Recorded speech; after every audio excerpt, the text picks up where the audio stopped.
इस कार्यक्रम के प्रायोजक हैं कृषि मंत्रालय, भारत सरकार।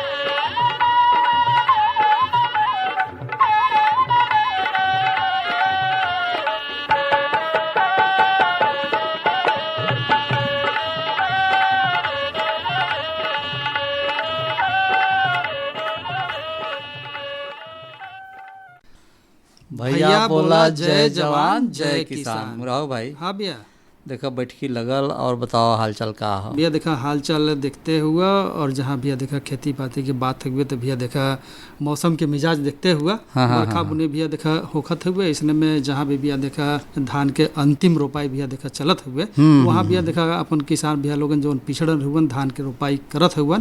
और इसने भैया देखा हम लोगन के खेत में पूरा जो बाकी हरियाली हुए और हर तरफ भैया देखा जो बाकी लोग अपने काम में लगल हुए। बिल्कुल रहो भाई, इस समय जौन बरसात इस साल समय समय पर पुरावत जात बा ना, एमे निश्चित रूप से बहुत अच्छा धान के जौन बाकी लगाव हो रहल बा। बिल्कुल। और जहाँ मोटा अनाज के बाद बात समा वगैरह तो लगभग ठीके ठाक हो भैया, लेकिन मकई के कोड़े के जौन गुड़ाई करे के मौका नहीं मिलल।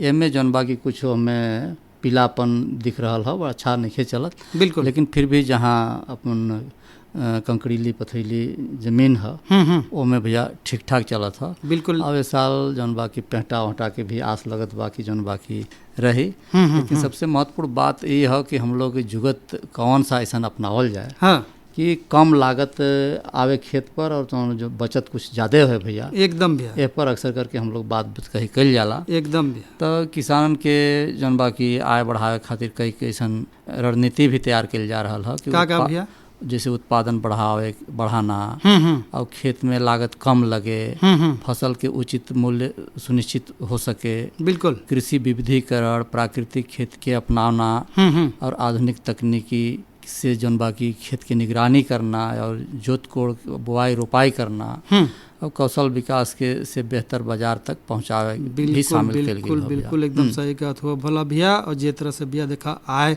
बढ़ावे के बात होखला तो निश्चित रूप से भैया देखा हम लोगन के जौन बाकी लागत कम आवे और आमदनी भैया देखा अधिक निकले। एक खातिर भैया देखा हम लोगन के आधुनिक तकनीक के भैया देखा इस्तेमाल करे के चाहिए। जौन भी अपन कृषि यंत्रावत हुआ ओकर भैया देखा उपयोग करे के चाहिए। और ओकरे साथे साथे भैया देखा जौन सिंचाई के व्यवस्था हुए ओके भैया देखा जौन आधुनिक सिंचाई प्रणाली हुए ओकर जौन बाकी उपयोग करे के चाहिए। ओकरे साथ साथ जौन गुणवत्तापूर्ण बीज हुए ओकर चुनाव हम लोगन के करे के चाहिए। और फसल बीमा के हमेशा भैया देखा ध्यान में रख के अपन फसल के बीमा करावे के चाहिए। और जहाँ भी हम लोगन के हो सके संभव अपन जैविक जौन खाद बा रसायन बा ओकर अपने खेत में प्रयोग करे के चाहिए। और निश्चित रूप से अगर हम लोगन को ये सब बात पर ध्यान दें तो हम लोगन के खेती में लागत कम आई और आय ज्यादा होगी। और इस समय जौन जो भी किसान भाई हों, चाहे पुरान हो चाहे अब के हों, लगभग 2 मवेशी जरूर अपन दरवाजा पर रखले हों। अगर गोबर खाद के प्रयोग करें और के सावधानी पूर्वक, बहुत लोगन के स्थिति ये होला कि जौन बाकी जंगल में चरे खातिर भेज दिलन और उधरे रह गिलन रात में भी। बिल्कुल। तो जब चर करके उधरे गोबर कर दी हैं तो आपके खेत में काट डाली भैया। तो प्रयास रहे के चाहे कि अपन मवेशी के शाम के अपने घर पर बांधें ताकि जौन भी गोबर हो, बकरी हो तो ओकर लेड़ी हो और तरह तरह के जौन भाई अब घास खिलाई आदमी घर पे तो घास से जौन अपशिष्ट पदार्थ बची ओके जौन बाकी खाद बनावे में उपयोग कर सकला व्यक्ति। बिल्कुल। तो ये तरीके से जौन बाकी अगर हम लोग परंपरागत खेती की ओर भी चलें तो जौन अपना मोटा अनाज वगैरह के बात कही होला तो ओमे ओकर भी मूल्य बहुत अच्छा मिल रहा बा। अभी जौन मूल्य के बात जौन हम लोग कैली तो मूल्य अगर अच्छा लेवे के हो तो जौन मोटा अनाज हो भैया, समा कूदो मेड़ो मिजरी से लगाए मकई भी जौन मकई के दरिया बना के आदमी पहले भी खाए, अब भी जहाँ गांव में खाइल जाला, स्वस्थ शरीर बा भाई। बचावे की जहाँ बात आप कैलन तो जौन आमदनी कैले ही हम लोग खेती किसानी से वो पैसा अनावश्यक कहीं व्यय ना हो। तो अगर स्वास्थ्य रही ठीक हम लोग के शरीर तो निश्चित रूप से जौन बाकी पैसा बची। एकदम सही कहत हुआ भोला भैया। ओकरे साथ साथ भैया देखा एक चीज आऊ हम लोगन अगर ध्यान दे कि भैया देखा जहाँ भी हम लोगन अपन खेती पाती करेला तो हम लोगन के हर सीजन में जैसे खरीफ के सीजन हो गइलक और ओकरे साथ साथ और जो सीजन रबी के सीजन हो गइलक तो हर सीजन में भैया देखा फसल अवशेष जो निकलेला हम लोगन के खेत में ओकर सही तरह से प्रबंधन हम लोगन के करे के चाहिए। अधिकांश फसल अवशेष तो भैया देखा पशु के चारा के रूप में हम लोगन प्रयोग कर देला, लेकिन ओकरे साथ साथ भैया देखा फिर भी हम लोगन के अवशेष बचल रहला तो ओकरा हम लोगन पलवार के प्रबंधन के रूप में जैसे हम लोगन अगर कोई भी फसल के बुआई के लिए तो ओकरा ढक दें तो ओकर जौन बाकी सही प्रबंधन हो जाई और ओकरे साथ साथ जौन और भी बचल रही तो ओके बिया देखा नाडेप कंपोस्ट में प्रयोग कर लें। और ये तरह से बिया देखा जब हम लोगन अपन फसल जौन अवशेष बा ओकर सही तरह से प्रबंधन करब तो हम लोगन के निश्चित रूप से आय बढ़ी भैया। बिल्कुल भैया। तो इस समय जौन बाकी देखते हैं मौसम के बात कही हुई तो न्यूनतम तापमान आज 26 डिग्री सेल्सियस और अधिकतम 32 डिग्री सेल्सियस आंकल गिल हो जिला जवार के। और आज के जौन हम लोग बैठकी में लेके शामिल हिया तो दूधी मंडी के जौन बाकी बाजार भाव कुंतल में हो अजय कुशवाहा भैया भेजले हवन। अच्छा। और भेंट वार्ता क्रम में सफलता की कहानी, पौष्टिकता और आय वृद्धि के लिए मशरूम उत्पादन यह विषय पर इंदू देवी से सचिन कुमार वर्मा जी के बातचीत हो इहो शामिल किल गेल हो। बिल्कुल। और मन मनसायन भी हुई भैया सोहन प्रसाद मौर्य साथी के। तो आप क्या कहल चाहते? बिल्कुल एकदम सही कहते हो भैया। भेंट वार्ता क्रम में सफलता की कहानी, पौष्टिकता और आय बढ़ाने के लिए मशरूम उत्पादन के बारे में इंदू देवी बहन के का कहानी बा अपन सचिन कुमार वर्मा भैया फरिया के पूछे और हम लोगन सुनल जाए भैया। किसान भाइयों, आज किसानवाड़ी कार्यक्रम में हमारे साथ सुकृत से हमारी कृषि सखी इंदू देवी जी हैं। इंदू देवी जी, किसानवाड़ी कार्यक्रम में आपका स्वागत है। धन्यवाद सर। इंदू देवी जी, सबसे पहले आप हमारे श्रोताओं को बताएं कि आप कितने रकबे में खेती करती हैं? 1.5 बीघे में खेती करते हैं। अच्छा, तो इस 1.5 बीघे में जो खेती करती हैं तो क्या इसमें सिर्फ सब्जी लगाती हैं या अनाज भी लगाती हैं? नहीं, सब्जी भी लगाते हैं और अनाज भी पैदा करते हैं। अच्छा, तो अनाज में क्या करती हैं? यही धान, गेहूँ, चना, मटर, सरसों जी इतना। और फिर सब्जियां में मेरा हो गया लौकी, करेला, नेनुआ, बैगन, मिर्चा।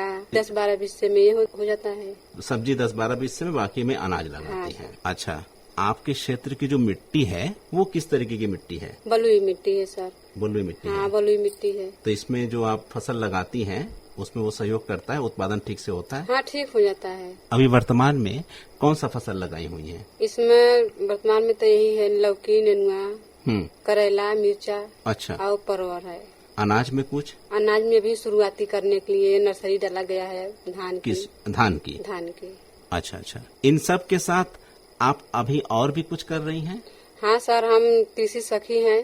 अच्छा, कृषि सखी हैं। मशरूम की खेती भी करती हूँ। अच्छा, मतलब कृषि सखी भी है और मशरूम की खेती भी कर रही हैं।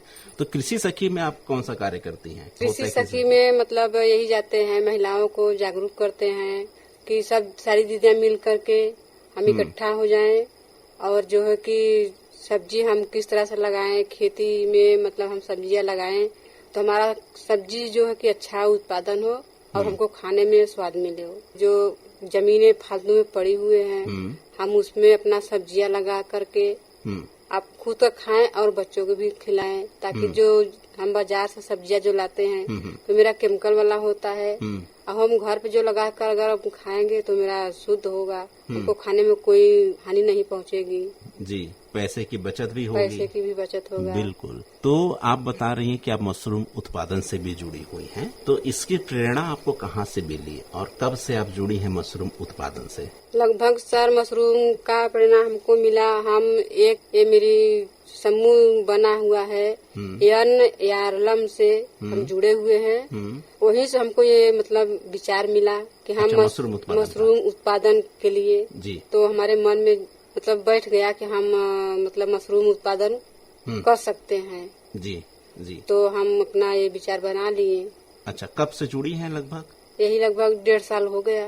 अच्छा, 1.5 साल से आप कर रही हैं। बिल्कुल। किस किस्म का मशरूम उत्पादन करती हैं आप? Wester mushroom. वेस्टर लगा रही हैं। अच्छा, बटन और 2 तरीके के वो बटन और वेस्टर होते हैं। वेस्टर की खेती वेस्टर की लगा रहे, खेती कर रहे हैं। अच्छा, तो मशरूम उत्पादन आप कर रहे हैं तो अगर हमारे कोई श्रोता इसकी खेती करना चाहें तो तो इसकी क्या विधि है, कहाँ से आप शुरुआत करते हैं और फसल तैयार होने तक में क्या क्या करते हैं? मतलब सर मशरूम लगाने की विधि हम पहले यहाँ से करेंगे। पहले हम 100 लीटर की एक ड्राम लेंगे। उसके बाद हम 100 ग्राम चूना का भी व्यवस्था करेंगे। और फिर बेबिस्टिन एक पाउडर आता है, वो मार्केट से भी हम ले लेंगे उसको। अच्छा। अगर भूसा हमारे यहाँ नहीं है तो हम भूसा भी मार्केट से ले लेंगे। फिर चूना और बेबिस्टिन पाउडर को हम जो है कि ड्राम में अच्छे से घोल बना देंगे। लकड़ी के सहारे से मतलब इनको खूब हिला करके अच्छे से मिक्स कर देंगे। फिर अच्छे से हाथ मतलब धो करके फिर भूसा को जो है कि उसी में डाल करके अच्छे से दाब देंगे। अच्छा, उसे भिगो देंगे हाँ, अच्छे से। ताकि मेरा भूसा अच्छे से शुद्ध हो जाए और फूल के मतलब पानी में भीग जाए बढ़िया शुद्ध से। हो जाए मतलब से शुद्ध क्या हो है जाए इसका? मतलब सर शुद्ध हो जाए कि उसमें जो कीटाणु रहते हैं, जीवाणु हैं, वो सब मर जाए, खत्म हो जाए। खत्म हो जाए। बिल्कुल। फिर उसके बाद का क्या है? फिर उसके बाद फिर वो भूसा को जो है कि हम रात भर छोड़ देंगे उसी तरह उसी ड्राम में। सुबह होकर के हाथ पर मुंह अच्छा से धो करके और भूसा के जो है कि सूती कपड़ा हो या मेरा सूती मतलब प्लास्टिक भी रहेगा तो हम उसपे छान करके छांव में अच्छे से फैला देंगे ताकि मेरा भूसा का पानी जो है अच्छे से निथर जाए। अच्छा। इस तरह मुट्ठा से लेके दाबने पर पानी टपकने ना पाए उससे। तब अच्छे से हम एक मार्केट से जाएंगे, 5 किलो का थैला लेंगे, उसमें और बीज लेंगे। उसके बाद तब उसमें भरने के लिए तैयारी करेंगे। अच्छा, मतलब उसका एक बैग फिर तैयार करेंगे। बैग तैयार करेंगे। अच्छा, तो बैग किस तरीके से तैयार करती हैं? उसमें कितना भूसा एक बैग में होता है और बीज कितना लगाते हैं उसमें? देखिए सर, बैग मतलब 5 किलो का थैला है तो मेरा 5 किलो थैले में कम से कम 1.5 किलो भूसा मेरा लग जाएगा उसमें। अच्छा। और यही 50 ग्राम बीज मेरा लगेगा उसमें। मतलब एक बैग में 1.5 किलो भूसा और 50 ग्राम बीज होता है। फिर उसके बाद क्या करते हैं हम लोग बैग तैयार होने के बाद? बैग मेरा तैयार हो गया तो इससे पुआल का मड़ई है, नहीं खपड़ा का ही घर है, मकान भी होगा अगर ठंडा में अगर होगा तो वहाँ भी हम एक रस्सी के सहारे सिकहड़ बनाएंगे। सिकहड़ पर उसी पर बैग को टांग देंगे अच्छे से। अच्छा, मतलब जहाँ हम टांगेंगे वहाँ रोशनी नहीं आती रोशनी नहीं आना चाहिए, उसमें बार बार जाना आना भी बंद रहता है। अच्छा, रोशनी नहीं आनी चाहिए, इसका क्यों ऐसा? मतलब सर बाहर की अगर रोशनी हवा जाएगा तो बैग मेरा सूखने लगेगा। अच्छा। उसमें का नमी जो है कि सूखने लगेगा और नमी नहीं बना पाएगा, इसलिए हम लोग उसको अंधेरे में इसलिए उसे हम अंधेरे में रखते हैं, बंद रहता है पूरा दरवाजा। तापमान यही 35 से नीचे रहेगा तो अच्छा है। 35 से नीचे रखते हैं हम लोग, इसलिए उसको हम लोग कोशिश ये करते हैं कि पुआल वगैरह से मतलब ठंडाई वाले घर में वाले घर में होना चाहिए।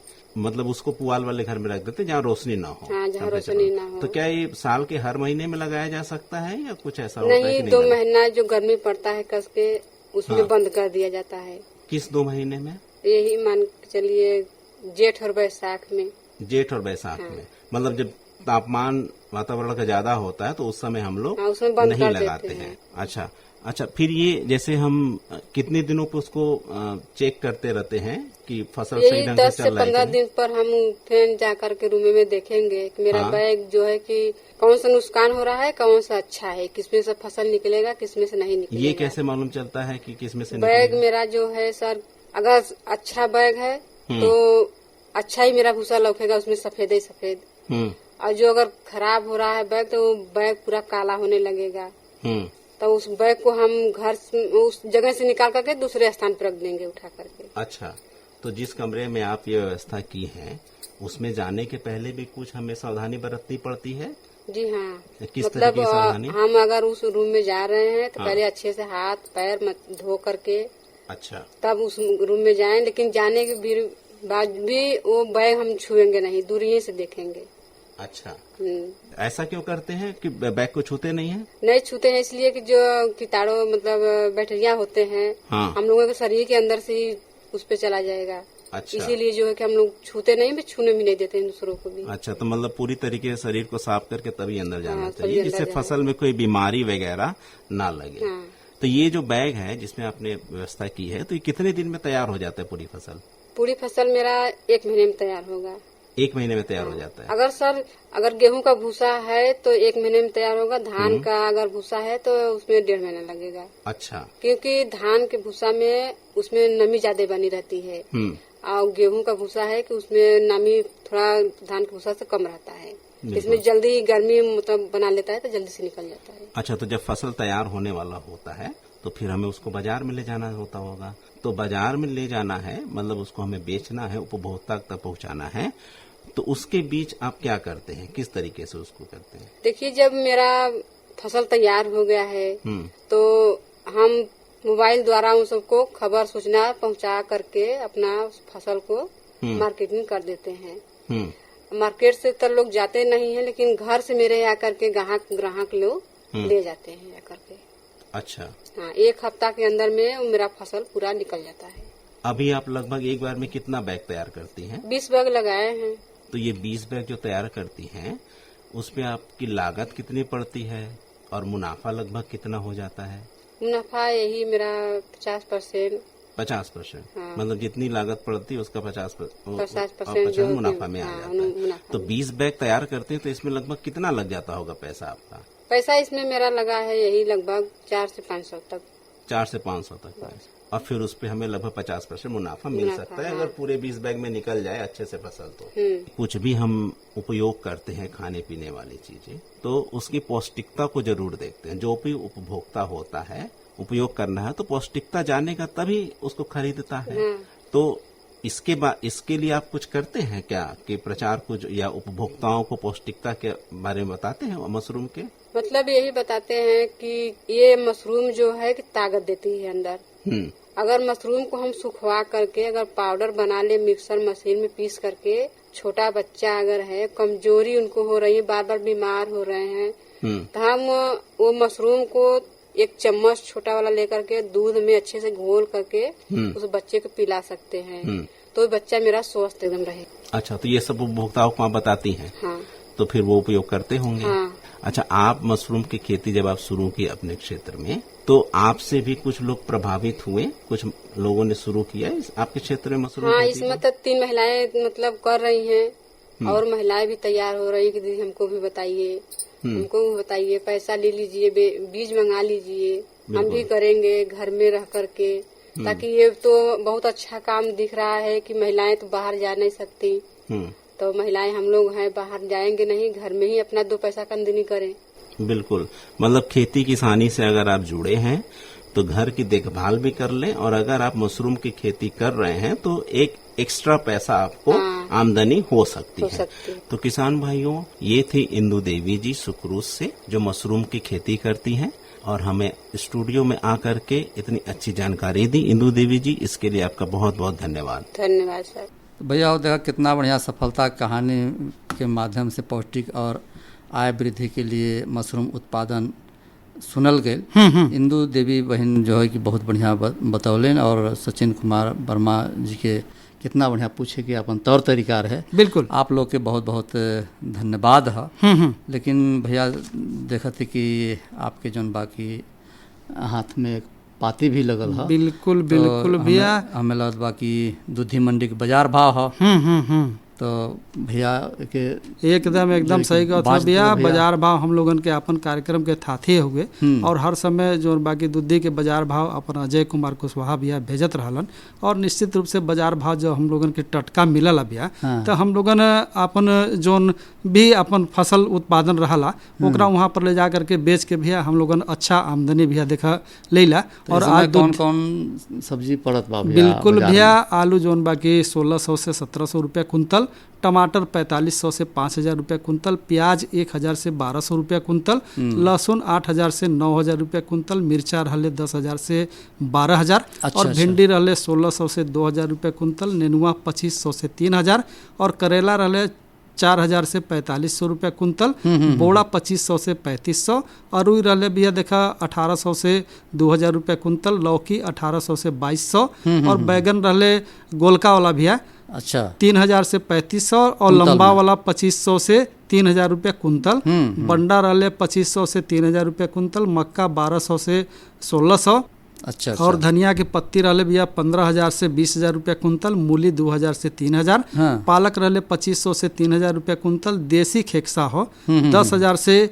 11,000 रुपया कुंतल, अच्छा, खीरा रहले 1,500 से 2,000 और नींबू रहले भैया देखा जौन बाकी 80 से 120 रुपया सैकड़ा, लेकिन ओकरे साथ साथ भैया देखा पत्ता गोभी रहले जौन बाकी 2,500 से 3,000 रुपया कुंतल और फूल गोभी 6,000 से 700 रुपया कुंतल अच्छा, और करौंदा रहले भैया 2,200 से 2,500, चुकंदर 2,500 से 3,000 रुपया कुंतल, परवल 2,800 से 3,000 और कुंदरू रहले भैया देखा 2,000 से 2,200 रुपया कुंतल। तो ये दूधी मंडी के बाजार भाव रहल भैया, बिल्कुल इतना अच्छा बाजार भाव, अधिक से अधिक मतलब जितना सब्जी पहुंचत बा मंडी में भिलन अजय कुशवाहा भैया आपके बहुत बहुत धन्यवाद है एकदम भैया। और लेकिन भैया देखा झूरे झूरे धन्यवाद हो ठीक बात नहीं है, एकदम नहीं भैया। तो सोहन प्रसाद मौर्य उनकर संगतिया भैया के एक जन बाकी विकास गीत हो जाए। बिल्कुल एकदम विकास गीत हम लोगन सुनल जाए भैया।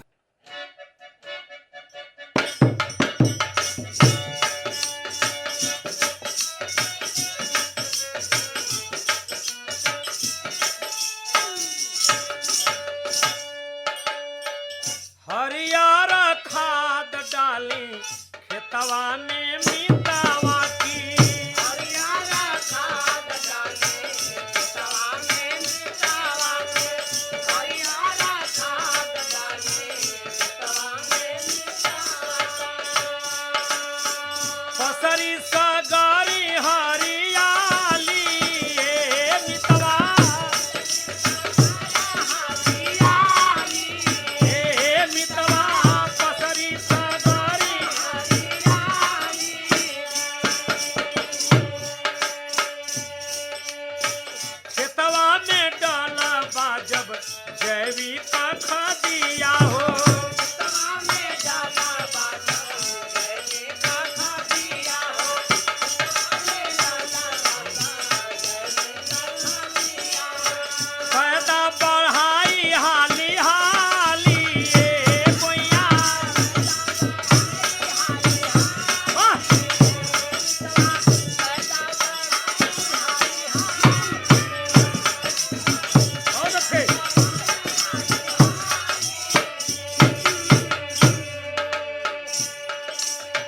कंपोस्ट खादिया के तू बरना पूजा भैया,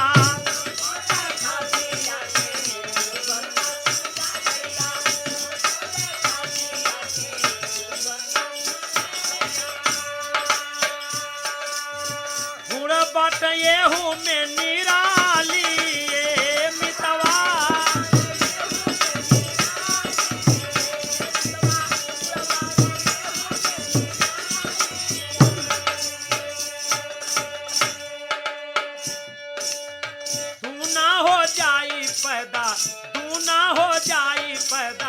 फायदा कमाई बाहो, ना हो जाई पैदा फायदा कमाई बाहो, ना हो जाई पैदा फायदा कमाई बाहो। झूमी झूमी आई खुशहाली गोइया, झूमी आई खुशहाली,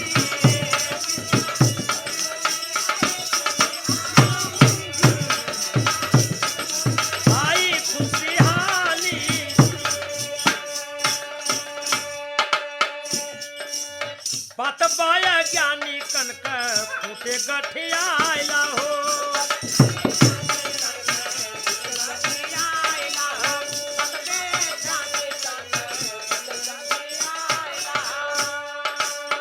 कैला भरोसा हाली हाली बाबू,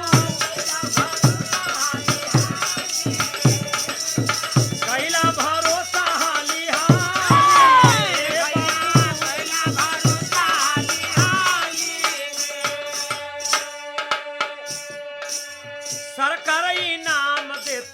सरकार इनाम देता भावी किसानवन के, सरकार इनाम देता भावी किसानवन के, सरकार इनाम देता भावी किसानवन के। खुश होई सोहन घरवाली गोइया, खुश होई सोहन घरवाली, खुश होई सोहन घरवाली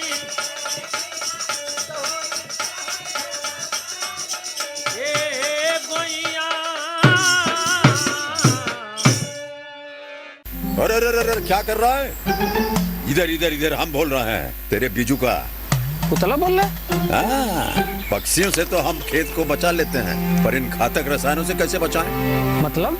देख बेटा, तू जो ये अंधाधुंध रसायन मिलाता है ना, मिट्टी की सेहत बिगड़ने लगी है। और जब माटी ही कमजोर पड़ जाएगी तो उपज कैसे सेहतमंद होगी? अरे पहले ऐसा नहीं था।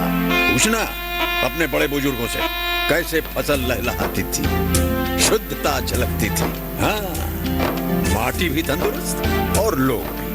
पहली वाली बात कहाँ? पर अब तो सब यही डाले हैं। सब नहीं, आज भी लाखों जागरूक किसान परंपरागत विधि से फसल उगा रहे हैं। खर्चा कम और उपज की कीमत भी बेहतर पा रहे हैं। सच है? रे बेटे, एक्सपीरियंस से बता रहे हैं, धूप में बाल सफेद नहीं किए हैं। हाँ। ठीक है भाई, मैं भी आज से जैविक खेती शुरू करूंगा। माटी से प्रेम की परंपरा है परंपरागत खेती। हर जोखिम से निकल कर फसल आए, सुरक्षित हो जाए। फसल बीमा से हर किसान अब आत्मनिर्भर हो जाए। संकट के समय प्रधानमंत्री फसल बीमा योजना किसानों के लिए वरदान है। अब सूखा पड़े या बाढ़ आ जाए, कोई डर नहीं। अब ओले पड़े या कीट पतंगे फसल खा जाएं, कोई फिक्र नहीं, क्योंकि हमने लिया है प्रधानमंत्री फसल बीमा। बुआई से फसल कटाई तक हर जोखिम का दावा, न्यूनतम प्रीमियम पर अधिकतम भुगतान का वादा। योजना से हर साल जुड़ रहे हैं 5 करोड़ से ज्यादा किसान। अब आपकी है बारी। नजदीकी कृषि कार्यालय, सहकारी समिति, बैंक शाखा, अधिकृत बीमा कंपनी या जन सेवा केंद्र में स्वेच्छा से करा सकते हैं पंजीकरण। फसल बीमा पोर्टल या फसल बीमा ऐप द्वारा भी कराया जा सकता है पंजीकरण। प्रधानमंत्री फसल बीमा योजना, आपकी फसलों का संपूर्ण सुरक्षा कवच। कृषि एवं किसान कल्याण मंत्रालय, भारत सरकार। तो भैया देखा सोहन प्रसाद मौर्य और उनकर संगतिया भैया इतना बढ़िया मन मनसान करेलन। आप लोग के भी बहुत बहुत धन्यवाद बा एकदम। और लेकिन भैया देखा चला हम लोग बातचीत कर जाए अगर प्राकृतिक खेती के, तो निश्चित रूप से आज वही के मांग भी हो भैया। एकदम कैसे कि खाद दवा रासायनिक करे जमीन बेकार, जैविक खेती करा भैया होए उपज भरमार। बिल्कुल। प्रतिदिन कुछ न कुछ जौन बा की हम लोग कहावत के माध्यम से और जौन भी विशेषज्ञ लोग हवन उ लोग के भी कहना है कि जौन भी अपने खेत के मेड़ पर अगर पेड़ हो तो ओकर से ओकर पतई अगर झड़ी और ओके गिरला के बाद अगर जमीन में सड़ल भैया तो जीवांश की मात्रा जवन बढ़िया बढ़ला भैया। बिल्कुल। और वो में जौन बाकी आप पौष्टिक अनाज उत्पादन करी हैं और ओके खा करके स्वस्थ शरीर बनी। और जब स्वस्थ शरीर रही तो स्वस्थ मन के विकास हुई भैया। ऐसे में अपने तो ठीक ठाक रही हैं और साथ साथ जौन बाकी लड़का बचवा भी स्वस्थ रही हैं और माल मवेशी जौन भी होन भैया 2-4 ठे गुरु छुआ वो सब अच्छा रही, उनके दूध भी जब मिली तो वो भी भैया पौष्टिक रही। बिल्कुल सही कहत हो भोला भैया। और प्राकृतिक खेती जब हम लोगन करब तो निश्चित रूप से जैसा हम लोगन के चर्चा होत रहे कि भैया देखा आय हम लोगन के बढ़ी तो हम लोगन के आय बिल्कुल बढ़बे करी। लेकिन घड़ी के सुई कहते हुए कि आज के जौन बैठकी बा यही समेटे के चाहिए तो का कहते हुए चल जाए तो भैया बोला जय जवान जय किसान।